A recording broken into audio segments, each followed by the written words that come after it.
Good morning. This is Lori with 88 Angels. Today is National Iced Tea Day. So what you do, or what I do, is get a glass pitcher, depending on how much tea I want, and I put in different tea bags. Sometimes I put in a tea bag of ginger, mandarin orange, hibiscus, jasmine, for sure some cloves. Egyptian licorice is great if you have a sore throat. Peppermint is great if you have a cold.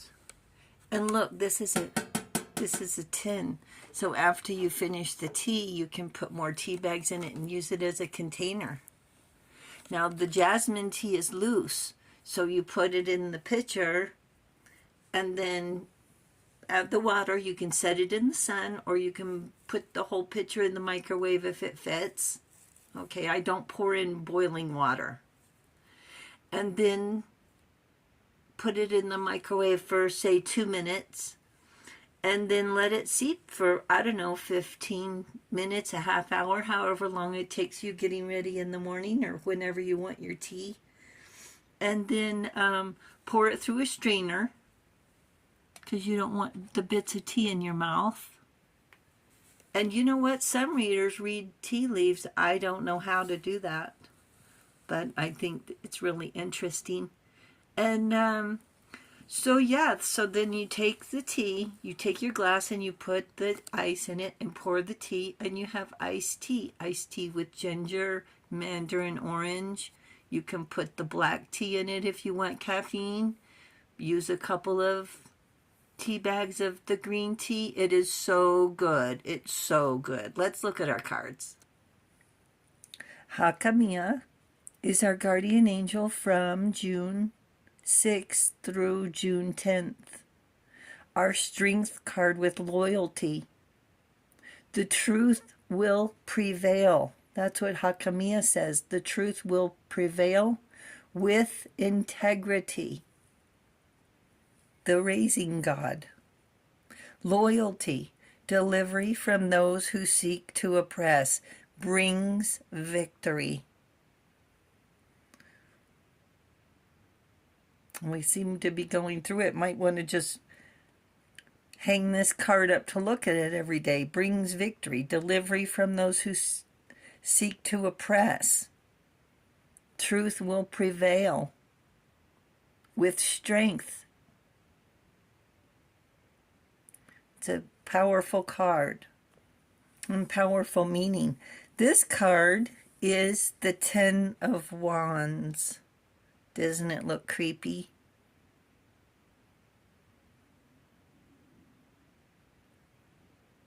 Oh, here, let me back up a little bit so you can see it better.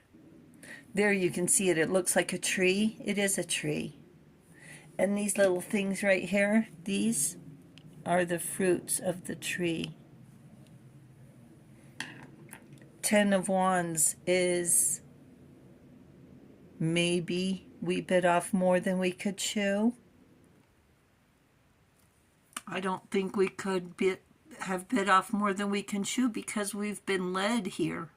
We're on a path, a guided path, a divine guided path. We're not here by accident. The Ten of Wands is overcommitted. It feels like the darkest time before the epiphany, before the breakthrough, carrying the weight of the world. These teas will make you feel better and uplift your spirit. The tree's fruit looks like human ears with black skin and shaped like ears. Oreja de Negro came to be known as a father's endless and eternal love for his daughter. Sagawa was the leader of his tribe. His daughter, called Takuare, fell in love with a man from another tribe. Of course it's going to happen. When his daughter left, Sagwa was heartbroken, and after too much time had passed, he feared his daughter was in terrible danger. That gut feeling we get. He went to her village and found only ruins. Distraught, he kept looking for Tukware. He thought he could hear sounds by putting his ear to the ground, but he heard nothing. He kept searching now and then, putting his ear to the ground over and over. A month later, his tribe found him dead, lying on the ground, with his ear listening to the earth.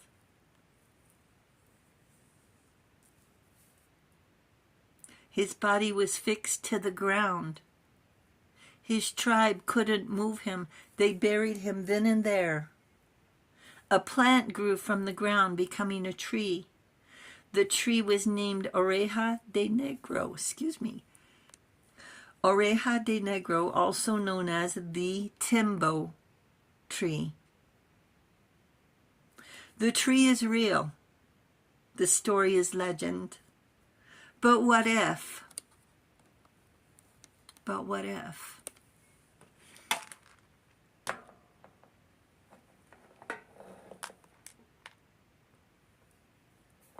What if the stress and exhaustion, burdens, hard work, turned out to be the best thing that ever happened to us? It's hard to say thank you. The challenges, obstacles have taught us discipline, not to lose focus, how to set goals. This is what I'm going to do. How to keep a promise to ourselves, and self-respect for a hard day's work. Knowing we are near completion. Unfortunately, Sagwa never found his daughter, but he never gave up. No one can call him a quitter. His intuition and empathy and angels told him she was in trouble, even if no one else did. And I know what that feels like. You probably do too, finding out things over the internet through gossip about your own family. My brother got in a really bad car accident, and he lived, but it was on the front page of the newspaper. I don't remember if I kept the newspaper. I could probably go in the... Anyway. One of our friends called me and said, "Is that your brother on the front page of the newspaper?" I'm like, "What? Are you kidding me?" Sure enough, it was. He lived. It was a miracle. They asked me for pictures. Oops, I'm sorry I got off the subject, but the doctors asked for pictures, and the pictures I had was when he and I went out, when he tried to jump over that tree that didn't want to bend, and we were laughing so hard. I had a couple of pictures from then. The doctors used those pictures to... I don't know, reposition. I don't know what they did with the pictures, but I mean, he looked like he got a facelift. I hope you're never in that position, or your family. Could Sagwa have lived with himself, thinking his precious daughter just might be across the next river? No matter the hardships, he kept looking for her. We could say, well, she chose to leave. Well, making excuses for circumstances, that doesn't heal our hearts. The Ten of Wands. The beginning of the end. What is it? The last chapter. This is why we don't judge or criticize, because we can't begin to know what it feels like to walk in their shoes. When we feel the need to judge, try compassion instead. Their story as to why could be so horrific we might regret asking.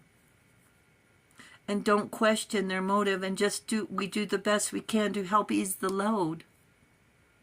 Just like when we're exhausted with burdens, don't we try to put on a happy face? Do the best we can to fill our commitments and obligations? It may not even be that big of a chore, but the stress might feel unsurmountable. Take care not to judge people. We know what it's like to be unjustly criticized. As a reminder, think of trading shoes. Angels want us to be the go-to person, not the one who doesn't want to help out in a pinch. To hurry things along instead of standing around and watching. Even had someone watching you do chores, it's really weird to have someone watching you work. And they're standing there just watching. It's creepy. And I wanted to read you, look, I was looking at this tea. This Mandarin orange spice tea. On the back there's a let me see if I can close up for you. There it is. On the back of this tea container, and the highest reward for man's toil is not what he gets for it, but what he becomes by it. Wow. John Ruskin, wow.